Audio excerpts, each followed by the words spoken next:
পরে শিব আছে বলছে গাছের পরে শিব আছে দেখো তো নিচে আছে বাবার গলে বাবা গলে জান তো চলে আসছে এই যে সবাই লেখেছে শিব আছে বাবা উঠেছে গাছের পরে শিব পালা গেছে এই বাবা এত সস্তা এই বিকাশ আরে কোদাল নিয়ে তো যেন বন্ধ করি আরে কোদাল নিয়ে আয় কোদাল নিয়ে আয় তাহলে দেখো মাটি কত ঘুরে আছে তাহলে দেখো ভেতরে ছোলা আছে নাকি দেখো আরে ঠাকুর কি ওঠেছে নাকি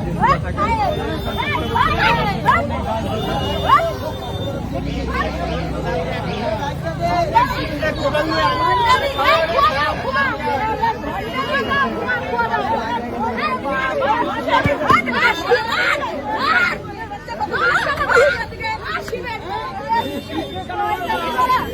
এতদিন